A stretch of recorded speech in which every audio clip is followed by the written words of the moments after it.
दोस्तों जय श्री कृष्ण। अग्नि पुराण अध्याय 96 से 100।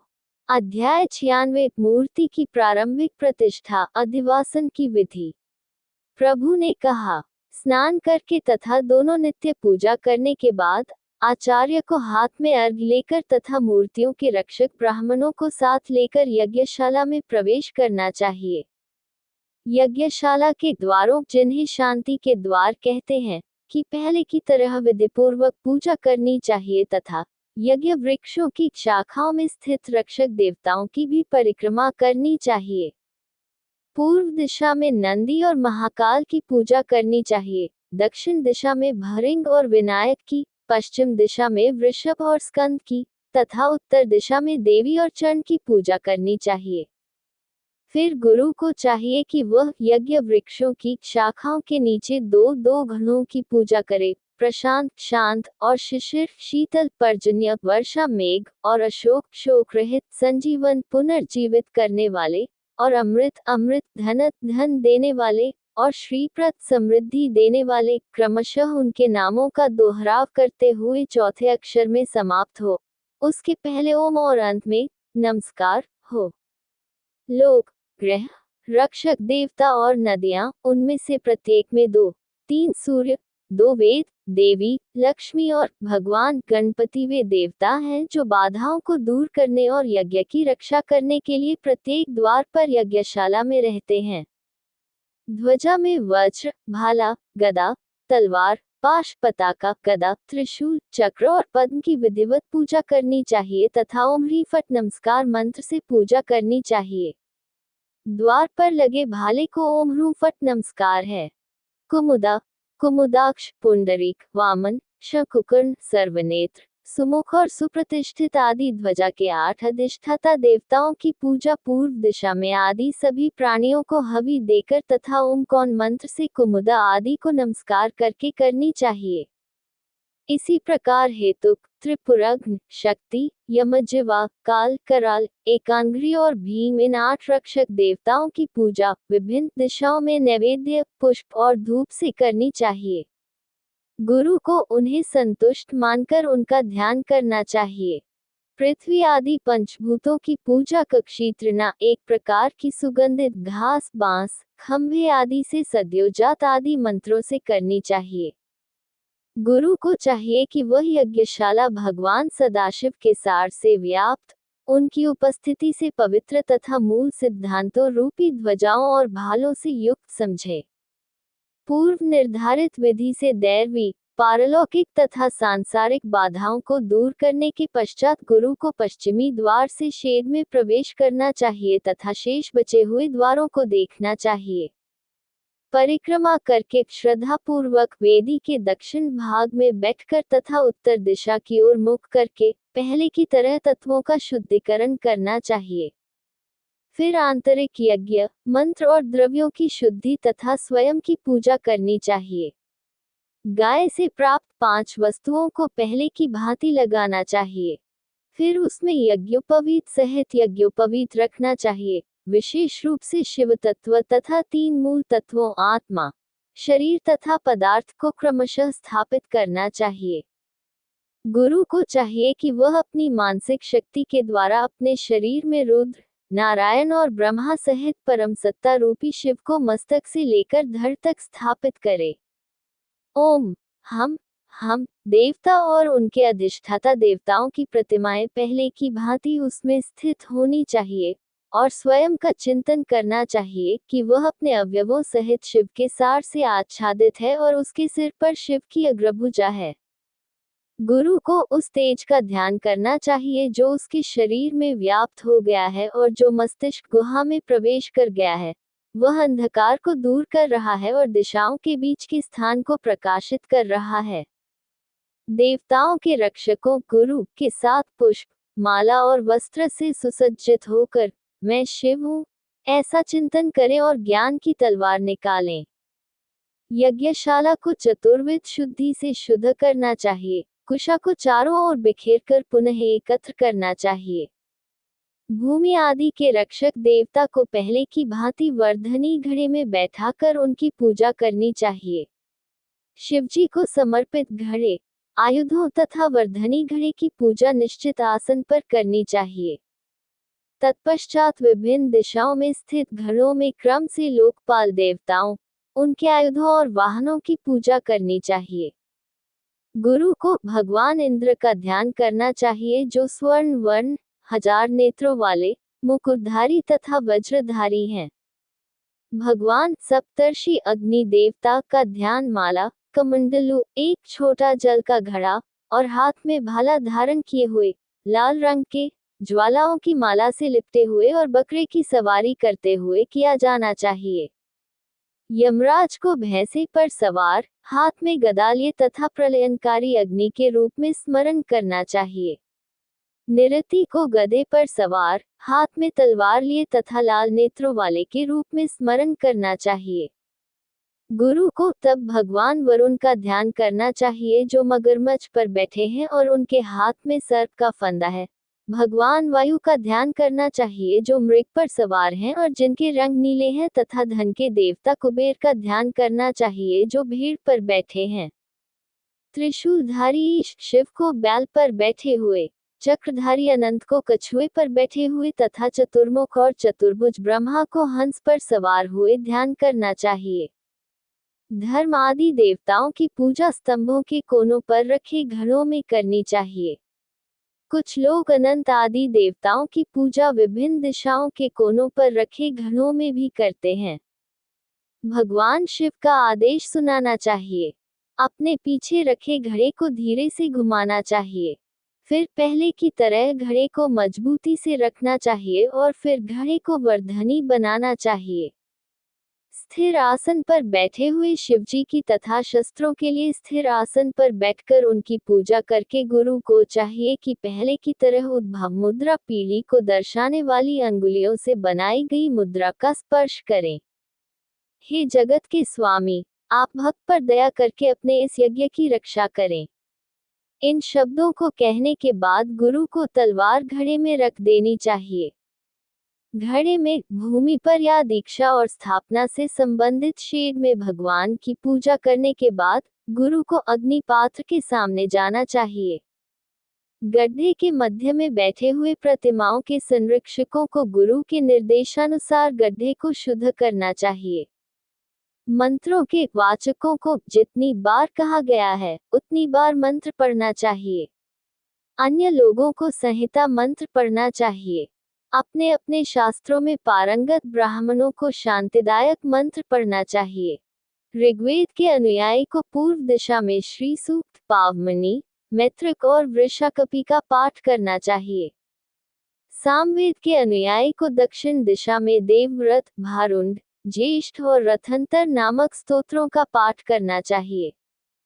यजुर्वेद के अनुयायी को विशेष रूप से रुद्र, पुरुष सूक्त, श्लोकाध्याय का पाठ करना चाहिए और ब्राह्मणों को पश्चिम दिशा में पाठ करना चाहिए। अथर्ववेदीय को उत्तर दिशा में नीलरुद्र, सूक्ष्म सूक्ष्म और अथवा शीर्ष मंत्र का जाप करना चाहिए। यज्ञ की अग्नि प्रज्वलित करने के बाद आचार्य को चाहिए कि वह पूर्व से प्रत्येक कुंड के पूर्वी भाग को क्रमशः भर दे।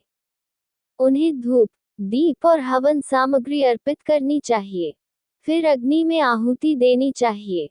पहले की तरह शिवजी की पूजा करके मंत्रोच्चार के साथ अग्नि में आहुति देनी चाहिए।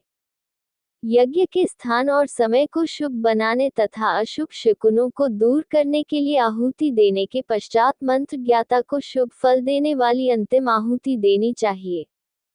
पूर्ववत हवि पिंड तैयार करके उसे प्रत्येक कुंड में डालना चाहिए। तत्पश्चात यजमान, जिसके कहने पर अनुष्ठान किया जाता है, को सुसज्जित होकर स्नानगृह में जाना चाहिए। भगवान की प्रतिमा को शुभ आसन पर बिठाकर उस पर धीरे धीरे हाथ फेरकर मंत्र रस से आच्छादित करना चाहिए। पूजन के पश्चात उसे मिट्टी और औषधि युक्त जल से स्नान कराना चाहिए। प्रतिमा को गौमूत्र और गोबर से स्नान कराना चाहिए, पवित्र और सुगंधित जल से स्नान कराना चाहिए और अंत में फट से युक्त शस्त्र का मंत्र बोलना चाहिए। गुरु को चाहिए कि वह दैहिक सिद्धांतों को शुद्ध करके प्रतिमा के रक्षकों के साथ धर्म मंत्र के जाप द्वारा प्रतिमा को पवित्र करके पीले रंग के कपड़े से ढक दे। श्वेत पुष्पों से पूजा करके मूर्ति को उत्तर दिशा में यज्ञ स्थल पर ले जाना चाहिए। शैया पर रखे हुए आसन पर मूर्ति को लिटाकर गुरु को केसर लेपित धागों की रेखाएं बनाकर सोने की छड़ी से नेत्रों का चिन्ह बनाना चाहिए। पलकों पर काजल लगाना चाहिए और फिर शिल्पकार को तकनीकी कार्य में बताए अनुसार उसी स्थान पर किसी औजार से नेत्रों को तराशना चाहिए। सभी इच्छाओं की पूर्ति के लिए आंखें 1/3 के आधे या 1/4 के आधे या आधे की लंबाई में बनाई जानी चाहिए। लिंग की लंबाई का 1/4 भाग लेकर उसे 3 भागों में विभाजित करें, जिसमें से एक भाग सदैव शरीर की चौड़ाई के बराबर होना चाहिए। 1 हाथ लंबे लिंग में नेत्रों का गुहा गहराई और चौड़ाई दोनों में एक यव माप के 8वें भाग का 9वां भाग होना चाहिए। 1.5 हाथ लंबे लिंग में नेत्रों के गड्ढे पहले वाले लिंग से 8 यव अधिक होंगे। 1 हाथ लंबे उस लिंग में नेत्रों का गड्ढा 8 यव गहरा और चौड़ा होगा। शंभु भगवान शिव के सभी लिंगों में जहां लंबाई पाद माप से बढ़ती है, वहीं नेत्रों के छिद्रों की माप भी उसी अनुपात में यव माप से बढ़ती है। लिंग के शीर्ष पर रेखाएं भी गहराई और चौड़ाई दोनों में 3 भागों तक बढ़ जाएंगी। सभी मामलों में लिंग का शीर्ष संकीर्ण और पतला होगा। नेत्रों के क्षेत्र को 8 भागों में तथा सिर के निचले भाग को 2 भागों में विभाजित करना चाहिए। नेत्रों के क्षेत्र के 2 निचले भाग छोड़ देने चाहिए। शेष 6 भागों को गोल आकार में 3 रेखाएं बनाकर उन्हें प्रतीक के पीछे जोड़ देना चाहिए। रत्न तथा सोने से बने लिंग के मामले में ऊपर की रेखा को माप के लिए बनाया जाना चाहिए। इनका स्वरूप और विशेषता यह है कि रत्न से बने हुए चिन्हों की चमक बेदाग होती है। प्रतीक चिन्ह को ऊपर बताए गए भाग में ऊपर अंकित करके नेत्र ज्योति से युक्त करना चाहिए। शिल्पी के दोषों को दूर करने के लिए घी और शहद से प्रतीक के लक्षण प्रकट करने वाली रेखाओं की पूजा करके मृत्युंजय मंत्र का जाप करके फिर मिट्टी आदि से स्नान कराकर उसकी पूजा करनी चाहिए। शिल्पी को प्रसन्न करके गुरु को एक गाय देनी चाहिए। सुहागिन स्त्रियों को धूप आदि से शिवलिंग की पूजा करके स्तुति गाना चाहिए। शिवलिंग को बाएं और दाएं घुमाकर कुशा या धागे से स्पर्श करके तथा रोशनी से मलकर गुड़, नमक और मस्तिष्क की भेंट देकर स्त्रियों को विदा करना चाहिए। गुरु को मूर्तिपालकों के साथ मिट्टी, गोबर, गोमूत्र, भस्म और जल से हृदय मंत्र या प्रणव का उच्चारण करते हुए लिंग को स्नान कराना चाहिए। तत्पश्चात गाय से प्राप्त 5 वस्तुओं से स्नान कराना चाहिए। तत्पश्चात 5 मीठी वस्तुओं से स्नान कराना चाहिए। औषधियों के लेप के पश्चात सभी औषधियों के जल से स्नान कराना चाहिए। तत्पश्चात श्वेत पुष्प, फल, स्वर्ण, रत्न, सींग और जौ से मिश्रित जल से स्नान कराना चाहिए। तत्पश्चात दिव्य औषधियों के जल से सहस्त्राहुतियों से स्नान कराना चाहिए। तत्पश्चात शिवलिंग को पवित्र जल से स्नान कराना चाहिए। गंगा जल, चंदन मिश्रित जल, क्षीर सागर के घड़े से तथा भगवान शिव के लिए पवित्र घड़े से सुगंधित चंदन आदि से लेपन करना चाहिए। ब्रह्म मंत्र से, पुष्पों से तथा कवच से, लाल वस्त्रों से पूजन करके तथा रक्षा चिन्ह से पहले लाल पुष्प दिखाकर लिंग की पूजा करनी चाहिए।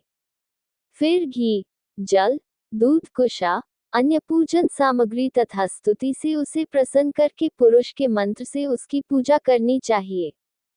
हृदय के मंत्र से मुख को धोकर गुरु कहना चाहिए कि हे प्रभु, आप उठें। फिर भगवान को शीघ्र ही दिव्य रथ में पूजा सामग्री सहित शेड में ले जाकर पश्चिमी द्वार पर रखे हुए पलंग पर बिठा देना चाहिए। पश्चिमी द्वार पर ही शक्ति से लेकर मति तक की देवियों से युक्त शुभ आसन स्थापित करना चाहिए। साथ ही ब्रह्मशिला भी रखनी चाहिए। जिस यज्ञोपवीत में चैतन्य निद्रा उत्पन्न की गई हो, उसे स्थिर आसन बना लेना चाहिए। उसे छप्पर के ईशान कोण में रखकर हृदय से स्नान के लिए जल अर्पित करके लिंग को उठाकर आसन पर पूर्व दिशा की ओर सिर करके रखना चाहिए तथा सृष्टि के मंत्र से धर्म और अन्य को नमस्कार करना चाहिए। धूप अर्पित करना चाहिए। शिवलिंग की पूजा करने के बाद वस्त्र और घरेलू सामान यथाशक्ति मंत्र से अर्पित करना चाहिए। घी और शहद से भरा पात्र पैर के पास मलहम के रूप में रखना चाहिए। उसमें उपस्थित पुरोहित को चाहिए कि वह शक्ति से लेकर पृथ्वी तक के 36 तत्वों को उनके संबंधित अधिष्ठाता देवताओं सहित स्थापित करे और फूलों की माला से उस ऊपर के शरीर को 3 भागों में विभाजित करे। माया से लेकर परम शक्ति तक के मूल तत्वों को, साथ ही आत्मा, ज्ञान और आनंद के तत्वों को, उनकी रचना के क्रमानुसार शरीर के विभिन्न भागों में, जैसे वर्ग, अष्टकोण या वृत्त में स्थित करके, तथा उपरोक्त तीनों तत्वों के अधिष्ठाता देवताओं, जैसे ब्रह्मा, विष्णु और शिव को उपर्युक्त प्रत्येक विभाग में प्रक्षेपित करके, तथा विभिन्न देवताओं के स्वरूपों, जैसे पृथ्वी, अग्नि, जिसके लिए यज्ञ किया जाता है, सूर्य, जल, वायु, चंद्रमा, सूर्य, आकाश को, तथा उनके संबंधित देवताओं, जैसे शर्व, पशुपति, उग्र, रुद्र, भव, महेश्वर, महादेव और भीम को, तथा इनसे पवित्र क्रमशः ल, व, श, श, च, य, स और ह को उनमें स्थित करना चाहिए। 3 भागों का प्रणव या हृदय का मंत्र या कोई अन्य प्रधान मंत्र भी स्थित है। मंत्र को जानने वाले गुरु को चाहिए कि वह 5 अग्निकुंडों वाले यज्ञ में सृष्टि क्रम से 5 देवताओं, पृथ्वी, जल, तेज, वायु और आकाश, इन 5 मूल देवताओं तथा 5 अधिष्ठाता देवताओं, ब्रह्मा, धरणीधर, रुद्र, ईश और सदाशिव को अवस्थित करे। अकर्म तथा अन्य वस्तुओं के तत्व तथा उनके अधिष्ठाता अजातशत्रु आदि देवताओं को, अर्थात 3 तत्वों को, मोक्ष चाहने वाले के लिए व्याप्ति का कारण मानना चाहिए। अपनी आत्मा के शुद्ध होने पर विद्या के देवता का ध्यान करना चाहिए। अपनी आत्मा के अशुद्ध होने पर लोकनायक का ध्यान करना चाहिए। साथ ही मूर्तियों के रक्षक, भोक्ता और मंत्रों के स्वामी का भी ध्यान करना चाहिए। मूल सिद्धांत संख्या 25, 8, 5 और 3 और उनके स्वामियों जैसे इंद्र और अन्य की पूजा की जानी चाहिए, इस प्रकार क्रम से। ओम हम ऊर्जा आदि के सिद्धांत को नमस्कार। ओम हम ऊर्जा आदि के सिद्धांत के अधिष्ठाता देवता को नमस्कार। ओम हम क्षमा पृथ्वी की छवि को नमस्कार। ओम हम पृथ्वी आदि की छवि के अधिष्ठाता देवता भगवान शिव को नमस्कार। ओम हम पृथ्वी की छवि को नमस्कार। ओम हम छवि आदि के अधिष्ठाता देवता ब्रह्मा को नमस्कार। ओम हम शिव शुभता आदि के सिद्धांत के अधिष्ठाता देवता भगवान रुद्र को नमस्कार। गुरु को चाहिए कि वह नाभि से घंटे की ध्वनि के समान ध्वनि फैलाते हुए ब्रह्मा आदि कारणों का परित्याग करके 12 दल कमल में स्थित तथा मन से भिन्न तथा प्राप्त होने वाले आनंद के भाव के सदृश मंत्र का ध्यान करे। 12 दल कमलों से तंतु एकत्रित करके, जो सर्वत्र व्याप्त हैं, कलाओं से रहित हैं, उन 38 कलाओं से प्रकाशित, सहस्त्र किरणों से प्रकाशित, समस्त शक्तियों से युक्त तथा देवताओं से युक्त भगवान का ध्यान करे, फिर उन्हें लिंग में प्रक्षेपित करे। लिंग में जीवान्यास इस प्रकार संपन्न होगा। इससे सभी फल प्राप्त होंगे। आसन आदि में स्थान का वर्णन अब किया जाएगा। पीठ को धोकर उस पर चंदन आदि लगाकर अच्छे कपड़े से ढक देना चाहिए। फिर लिंग के समान ही शिला को तैयार करके लिंग के उत्तर में रखना चाहिए। उसके मुख में स्त्रीलिंग के समान पंचरत्नों से युक्त करके विधिपूर्वक उसकी पूजा करनी चाहिए। स्नान कराए हुए पत्थर को पुनः लिंग के नीचे रखना चाहिए। इसी प्रकार बैल और शक्ति की देवी को भी स्नान आदि कराकर स्थापित करना चाहिए। इसे प्रणव अक्षर ओम से पहले तथा बाद में घु, प और ह्री में से किसी एक अक्षर से करना चाहिए। आधार के आकार का तथा क्रिया शक्ति से युक्त पीठ का पत्थर पवित्र भस्म, दर्भ और तिल से पूजनीय है। फिर 3 बाहरी दीवारें खड़ी करनी चाहिए। सुरक्षा के लिए बाहर ही रक्षक देवताओं की उनके हथियारों सहित पूजा करनी चाहिए। ओम हु ह्रा क्रिया की शक्ति को नमस्कार। ओम हु ह्रा हा रुद्र की पत्नी महागौरी को आहुति यह आसन पर बैठकर किया जाता है। ओम हम सहायता की शक्ति को नमस्कार। ओम। हम बेल को नमस्कार। धारिका, दीप्तिमती, उग्र ज्योत्सना, बालोत्कटा, धात्री और विधात्री या 5 देवियां वामा, ज्येष्ठा, क्रिया, ज्ञाना, वेधा या 3 क्रिया, ज्ञाना और इच्छा को पहले की तरह ही स्थित करना चाहिए। इसी प्रकार देवियों को भी देवताओं के शुभ रूपों में स्थित करना चाहिए। 5 शक्तियां तम, मोह, क्षमा, निष्ठा, मृत्यु, माया या भावज्वर, महामोह, घोरा, तृतीय ज्वर या 3 प्रमुख देवियां क्रिया, ज्ञान और बाधा, आत्मा के 3 अदम्य तत्वों में स्थित होनी चाहिए। इस स्थिति में भी ब्रह्मा भाग लिंग के में पीठ की पूजा क्रम से करनी चाहिए। सभी क्रियाएं पहले की तरह गौरी आदि के साथ करनी चाहिए। इस प्रकार स्थित होकर गुरु अग्निकुंड के पास जाकर कुंड के मध्य में तथा दोनों किनारों पर महेश्वर का, दूसरी सीमा पर कर्मदेवी का तथा मुख पर ओम शब्द का आह्वान करना चाहिए। तत्पश्चात यज्ञ के घड़े, भूमि, अग्नि तथा ईश के साथ गुप्त चैत्य शक्ति का मिलन होना चाहिए। गुरु को चाहिए कि वह अपनी उस मानसिक शक्ति का ध्यान करे जो कमल की अग्नि के समान है, जो ऊपर की ओर उठती हुई वायु द्वारा त्याग दी गई है, जो सूर्य के मार्ग से प्रवेश करती है, बाहर निकलती है और पुनः शून्य के मार्ग से प्रवेश करती है। इस प्रकार रक्षकों के साथ परस्पर एकता सर्वत्र स्थापित करनी चाहिए। धारण करने की शक्ति, मूल तत्वों सहित उनके अधिष्ठाता देवताओं तथा देवताओं सहित उनकी प्रतिमाओं का घी आदि से पूजन करके तथा उनकी उपस्थिति में संहिता मंत्रों के साथ अग्निकुंड में विधि पूर्वक आहुति देकर पुनः 100, 1000, 500 बार आहुति देनी चाहिए। इसी प्रकार देवताओं के रक्षकों को भी अपने इष्टदेवों सहित मूल तत्व को संतुष्ट करना चाहिए तथा अपने इष्टदेवों सहित मूर्तियों को भी संतुष्ट करना चाहिए तथा आहुति देनी चाहिए। अपनी क्षमता और समय के अनुसार ब्रह्म मंत्रों से शक्ति देवी को संतुष्ट करके, कुशा की नोक से घड़े के जल को छिड़क कर तथा लिंग के मूल को स्पर्श करके जितनी आहुति दी गई है, उतनी बार मंत्रों का जाप करना चाहिए। हृदय के मंत्र का जाप करके देवता की उपस्थिति को सिद्ध करना चाहिए। कवच के मंत्र का जाप करके प्रतिमा को ढकने का कार्य करना चाहिए।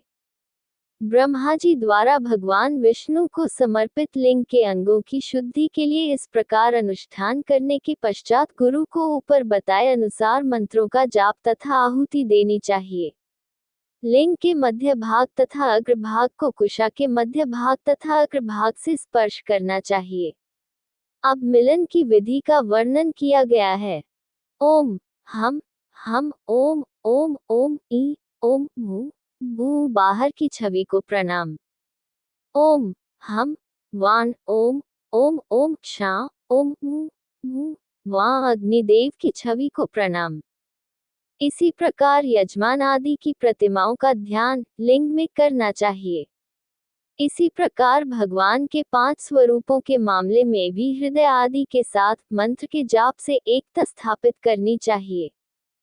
ये जानना चाहिए कि 3 मूल तत्वों आत्मा, ज्ञान और आनंद का लिंग, आसन और वृषभ के साथ मिलन मूल मंत्र से अथवा उनके मूल अक्षरों से पुनर्तः और बिना किसी लोप के होता है। लिंग के विभिन्न भागों की शुद्धि के लिए 100 आहुतियां देनी चाहिए तथा यज्ञ में किसी कमी के निवारण के लिए भगवान शिव के मंत्र से 108 आहुतियां देनी चाहिए। आहुति देने के बाद जो भी कार्य किया हो उसे भगवान शिव के कान में कहना चाहिए, आपकी कृपा से यह कार्य मेरे द्वारा पूर्ण किया गया है। हे भगवान। ओम। भगवान रुद्र को नमस्कार है। भगवान रुद्रदेव को नमस्कार है।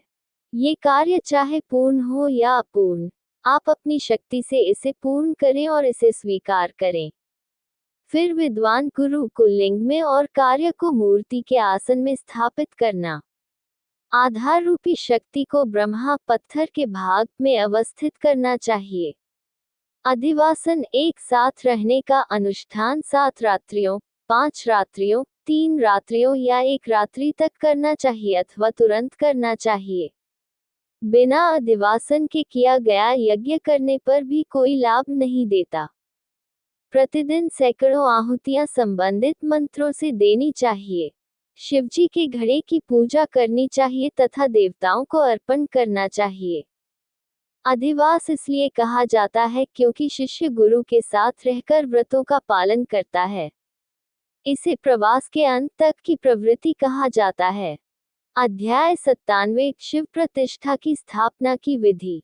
प्रभु ने कहा, प्रातःकाल दैनिक क्रियाएं संपन्न करने तथा संरक्षक देवताओं की पूजा करने के पश्चात आचार्य को पहले बताए अनुसार मंदिर में प्रवेश करना चाहिए तथा अपने शरीर को शुद्ध करना चाहिए। देवताओं, शिवजी के हवन पात्र तथा छोटे घड़े का पूजन करके, शिवलिंग तथा अग्नि को 8 मुट्ठी आहुति से तृप्त करके, शिवजी की आज्ञा से शस्त्र का उच्चारण करते हुए मंदिर में प्रवेश करना चाहिए। हूँ फट से समाप्त होने वाले बाण के मंत्र का उच्चारण करके उसमें आने वाली बाधाओं को दूर करना चाहिए। मंदिर में चोट लगने के दोष से बचने के लिए लिंग की स्थापना मध्य में नहीं करनी चाहिए। इसलिए शिला की स्थापना मध्य से थोड़ा उत्तर पूर्व की ओर आधा यव या एक यव छोड़कर करनी चाहिए। वह शिला जिसे अनंत शाब्दिक अर्थ बिना अंत वाला कहा जाता है और जो सबको सहारा देने वाली है, उसे मुख्य मंत्र से स्थापित करना चाहिए।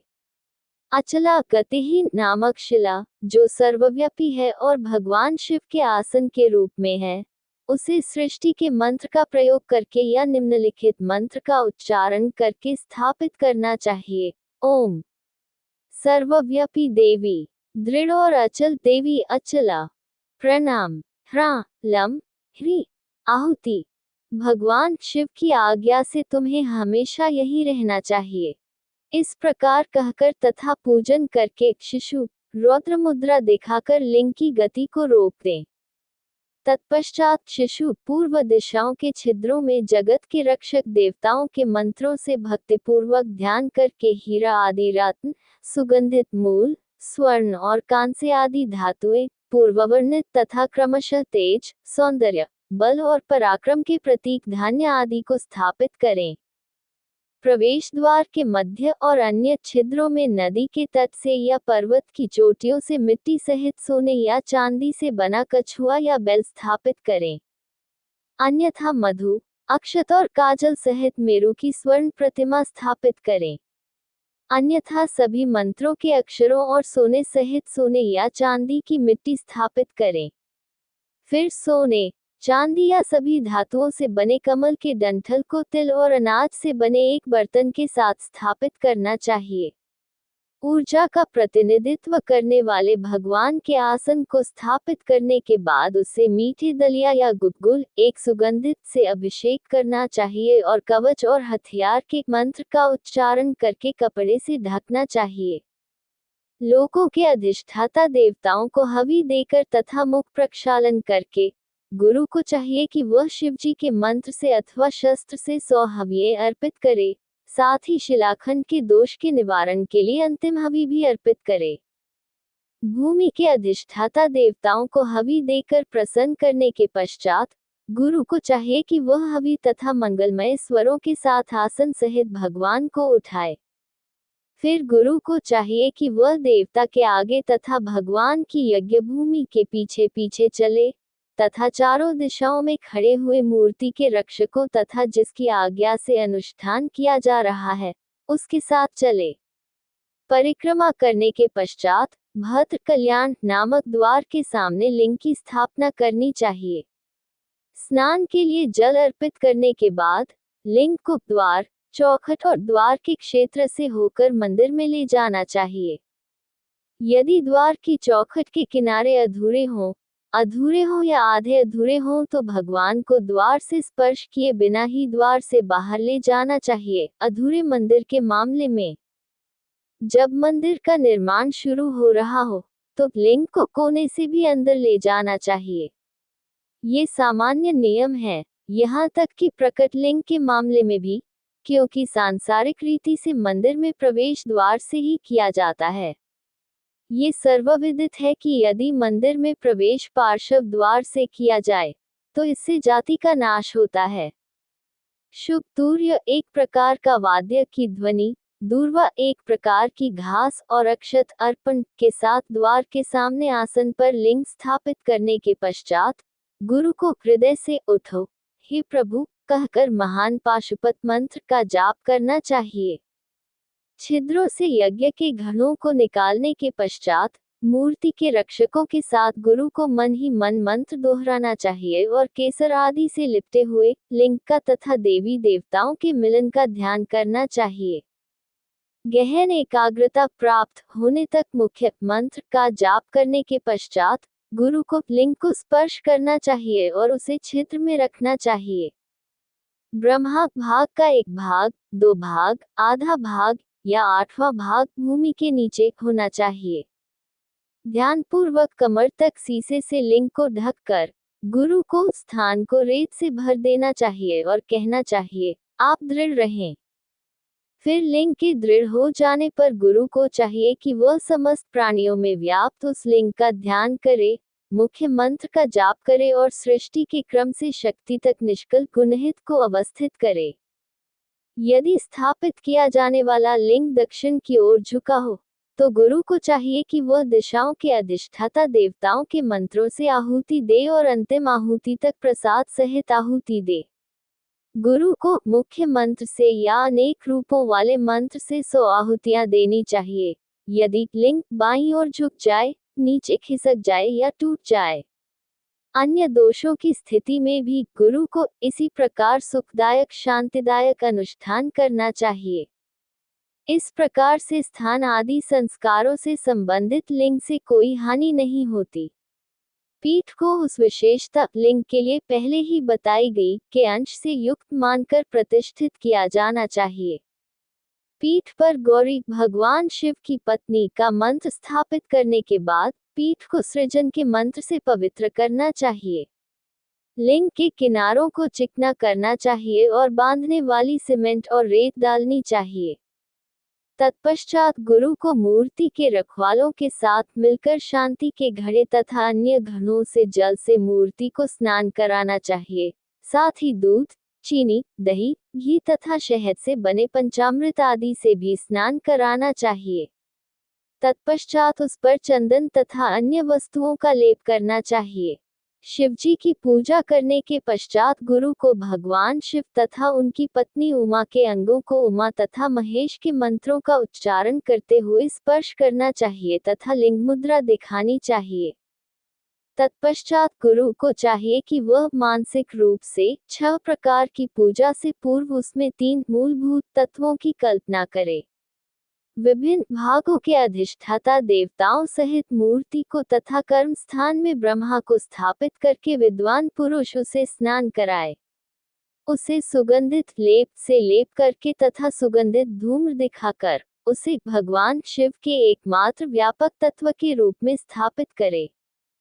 भगवान शिव को पुष्पमाला, धूपबत्ती, दीप, नैवेद्य और फल अर्पण करके यथाशक्ति हृदय से तथा 3 बार जल पीकर शुद्धि के लिए जल अर्पण करना चाहिए। भगवान के पवित्र मंत्रों का पाठ करके तथा उसका फल अपने दाहिने हाथ पर देकर गुरु शिव प्रतिमा के रखवालों के साथ भगवान से इस प्रकार कहना चाहिए, हे प्रभु, जब तक सूर्य, चंद्रमा और तारे आकाश में चमकते रहेंगे तब तक आप अपनी इच्छा से इस मंदिर में निवास करें। इस प्रकार प्रणाम करके गुरु या तो हृदय से या प्रणव से मंत्र का उच्चारण करते हुए मंदिर के बाहर जाएं। बैल की प्रतिमा स्थापित करके गुरु पहले की भांति अर्पण करें। लोप आदि दोषों के निवारण के लिए मृत्युंजय मृत्यु को जीतने वाले मंत्र से 100 आहुतियां देनी चाहिए। भगवान को प्रसन्न करने के लिए हृदय से मीठी दलिया से आहुतियां देनी चाहिए। हे प्रभु, मुझसे अज्ञानता या असावधानी से जो कुछ हो गया है उसे आप ठीक कर दें। स्वर्ण, पशु, पृथ्वी, गीत और संगीत वाद्यों की कारक देवी के स्वामी को सभी वस्तुएं भक्तिपूर्वक तथा अपनी सामर्थ्यानुसार समर्पित करनी चाहिए। दान देना चाहिए और फिर 4 दिन तक उत्सव मनाना चाहिए। गुरु को 3 दिनों तक 3 समय प्रातः, मध्याह्न और सायंकाल में मूर्ति के संरक्षकों के साथ हवन करना चाहिए। तथा चौथे दिन आहुति से शुद्ध किए गए सभी गड्ढों में बहुरूपी मंत्र के साथ हवन सामग्री से बनी अंतिम आहुति देनी चाहिए। इसके बाद 4 दिन तक उपयोग किए गए फूलों को रखना चाहिए तथा उसके बाद उन्हें हटा देना चाहिए। प्रतिमा को स्नान कराकर उसकी पूजा करनी चाहिए। साधारण लिंगों की पूजा सामान्य मंत्रों के उच्चारण से करनी चाहिए। लिंग की चेतना को छोड़कर भगवान को विदा करना चाहिए। असाधारण प्रकृति के लिंगों की पूजा करते समय क्षमा करें हे प्रभु। इन शब्दों के उच्चारण के साथ विदा करना चाहिए। आह्वान में अभिव्यक्ति और निवृत्ति अपनी क्षमता के अनुसार की जाती है। कुछ लोगों के अनुसार स्थापना के अंत में स्थिरता आदि के लिए 7 आहुतियां डालनी चाहिए बताई गई हैं। स्थिरता, अप्रमेयता, आदिहीन अस्तित्व का बोध, शाश्वतता, सर्वव्यापकता, अमरता, व्यक्त रूप में देखा जाना, ये भगवान शिव के लक्षण बताए गए हैं। ओम शिवजी को नमस्कार है। आप स्थिर रहें। यह आहुति देने का क्रम है। इस प्रकार से ये सब करके तथा दोनों घड़ों में शिवजी का रस भरकर एक घड़े के जल से भव शिव को स्नान कराना चाहिए तथा दूसरे घड़े को स्नान कराने के लिए उठाना चाहिए। हवन करने के पश्चात गुरु आचमन 3 बार जल पीना करें और भगवान शिव की अनुमति लेकर बाहर जाएं। देवता चरण को यज्ञ भूमि के बाहर उत्तर पूर्व दिशा में एक अच्छे आसन पर बैठाकर ध्यान, स्थान निर्धारण और हवन की विधि करके ब्रह्म मंत्रों से उनकी पूजा करनी चाहिए। ब्रह्म मंत्रों से की जाने वाली पूजा वह है जिसमें पहले घटकों का उल्लेख किया जाता है। ओम हूँ फट सद्योजात को नमस्कार। ओम हूँ फट वामदेव को नमस्कार। ओ वो फट अघोरा को प्रणाम। ऊ व फट तत्पुरुष को नमस्कार। ओम हूँ फट ईशान को नमस्कार। जप का फल बताकर तथा उसे प्रसन्न करके प्रणाम करके इस प्रकार कहना चाहिए, हे चंड, जब तक भगवान शिव यहाँ रहें तब तक आप इसी मंदिर में रहें। हे चंडेश, मुझसे अज्ञानवश जो कुछ छूट गया हो या अधिक हो गया हो उसे आप कृपा करके पूर्ण करें। भगवान चंड का आह्वान उस स्थिति में नहीं करना चाहिए जब बाणलिंग, भगवान शिव का प्रतिनिधित्व करने वाला एक प्रकार का पत्थर या बाण पत्थर पर स्थापित लिंग या सिद्ध लिंग या स्वयंभू लिंग या सभी देवताओं की प्रतिमाएं स्थापित हों। यज्ञ भूमि के अधिष्ठाता देवता से संबंधित अनुष्ठानों में भी, जिसमें भगवान के साथ एकता की मानसिक भावना हो, आचार्य को चाहिए कि वह भगवान चंडेश की पूजा करे। यजमान जिसके लिए कार्य किया जा रहा है को उसके पुत्र और पत्नी सहित पूजे तथा रखे हुए घड़े के जल से स्नान करे। यजमान को भी चाहिए कि वह आचार्य की पूजा भगवान महेश शिव के रूप में करे तथा बिना किसी भेदभाव के मिट्टी, सोना आदि का दान करे।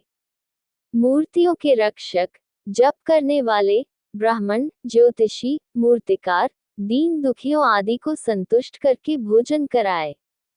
हे प्रभु, करुणा के सागर, आपके यहाँ उपस्थित होने से मुझे जो कष्ट हुआ है उसके लिए मुझे क्षमा करें। इस प्रकार कहने वाले यजमान को गुरु अपने हाथों से कुश, पुष्प और अक्षत सहित नक्षत्र के समान तेजस्वी अभिषेक का फल अर्पित करें। तत्पश्चात पाशुपत मंत्र से युक्त परमेश्वर शिव को नमस्कार करके गुरु को चाहिए कि वे भगवान के अनुचर देवताओं को उनकी उपस्थिति के लिए हवि प्रदान करें। जब तक भगवान हर शिव यहाँ उपस्थित हैं, तब तक तुम्हें यहीं रहना चाहिए। फिर गुरु को वस्त्र आदि सहित यज्ञशाला को अपने अधिकार में ले लेना चाहिए। फिर शिल्पी को स्नानशाला को उसमें पाई जाने वाली वस्तुओं सहित अपने अधिकार में ले लेना चाहिए। अन्य सभी देवताओं की स्थापना आगमों में दिए गए मंत्रों के उच्चारण से करनी चाहिए।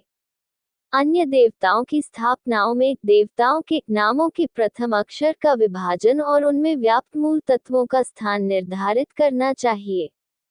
साध्य से आरंभ होने वाले देवता, नदियां, वनस्पतियां, भूमि के रक्षक देवता, किन्नर, अर्ध दिव्य प्राणी आदि पृथ्वी तत्व में स्थित होने चाहिए।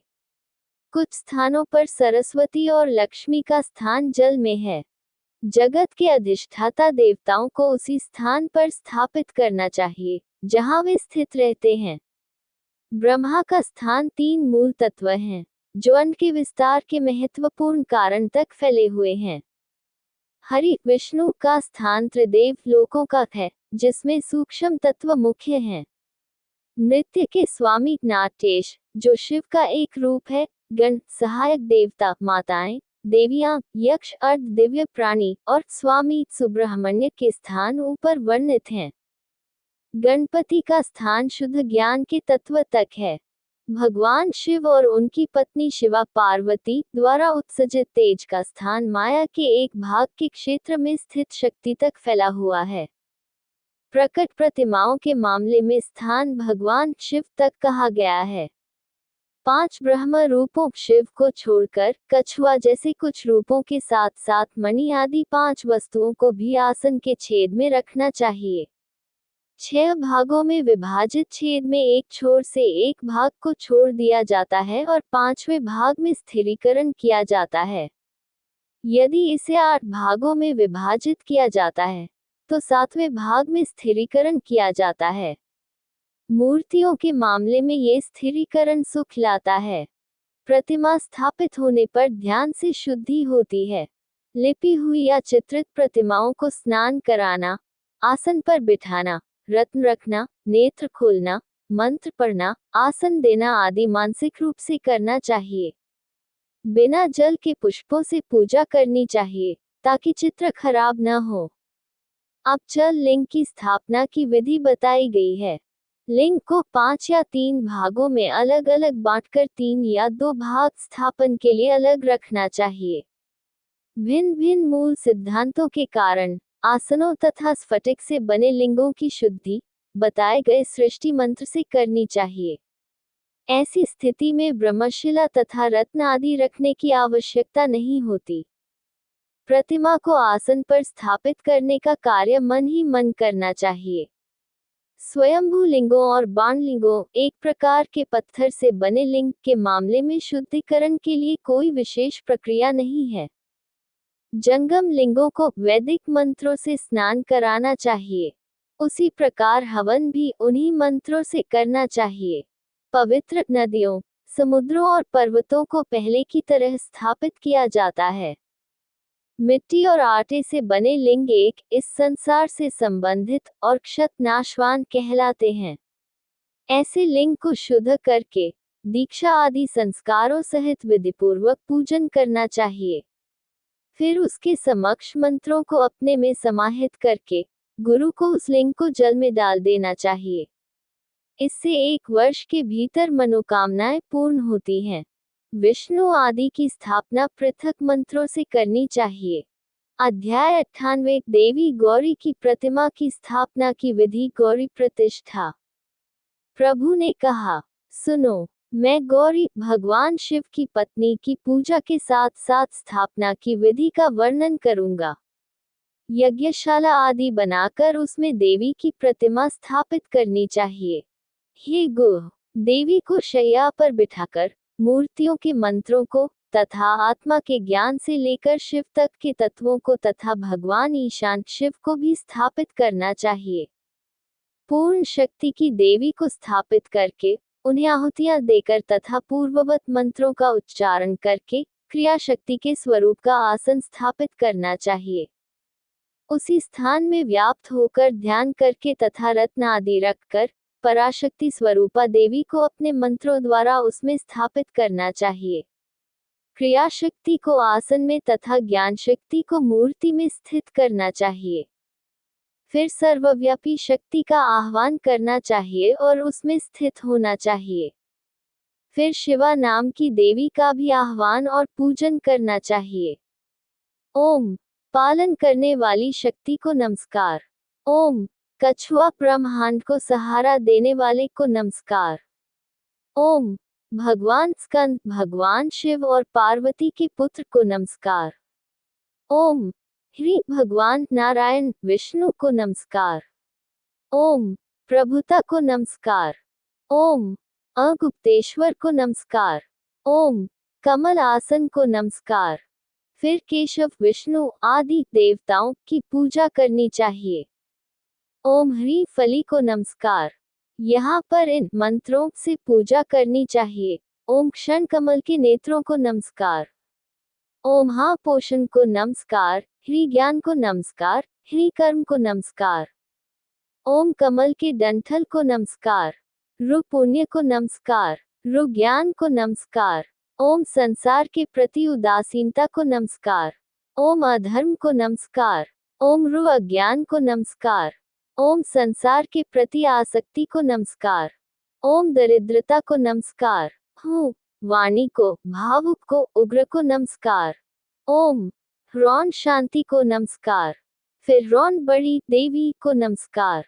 ओम ह्रौन रौन क्रौन नमन ताजी ऊर्जा की देवी को, गौरी के आसन को गो, गौरी के रूप को गो नमस्कार।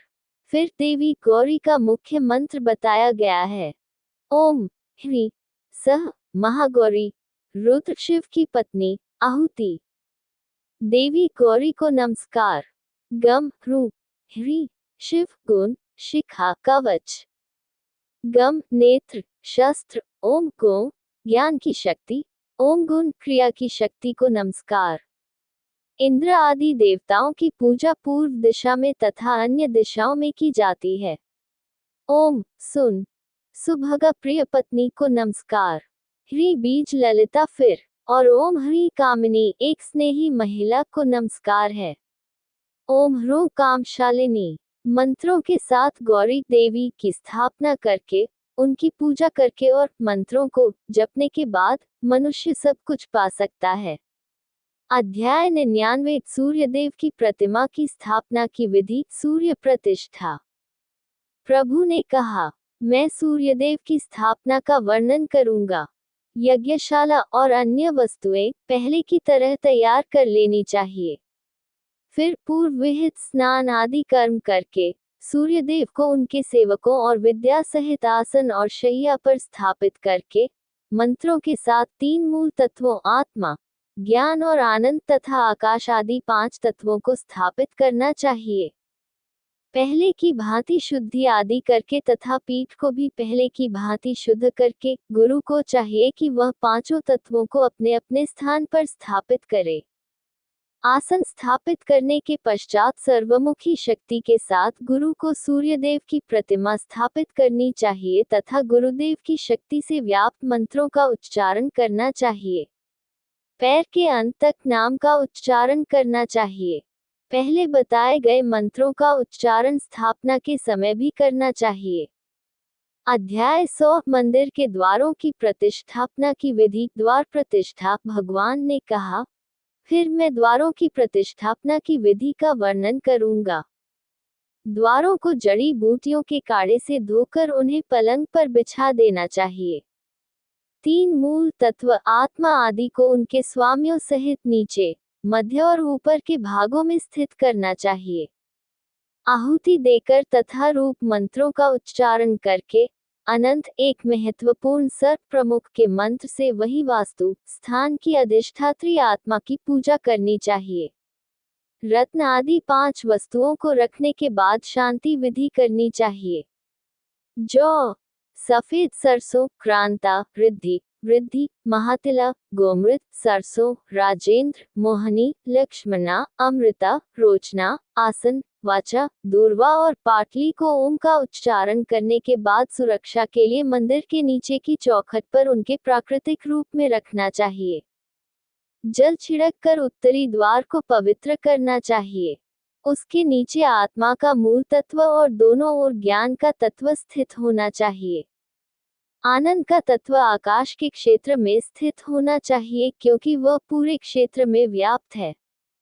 फिर मुख्य मंत्र के साथ भगवान महेशनाथ शिव की स्थापना करनी चाहिए। द्वार पर स्थित बुर्ज आदि को उनके नाम सहित स्थापित करना चाहिए। अग्नि में 100 बार, आधी बार, दुगुनी बार या अपनी क्षमता के अनुसार आहुति देनी चाहिए। चूक आदि दोषों को दूर करने के लिए शस्त्रों के मंत्र से 100 आहुति देनी चाहिए। क्वार्टरों के लिए आहुति देने के बाद शुल्क आदि का भुगतान करना चाहिए। अगली वीडियो देखने के लिए आप चैनल सब्सक्राइब जरूर करें और लाइक करें और कमेंट करें। जय श्री राधा कृष्ण।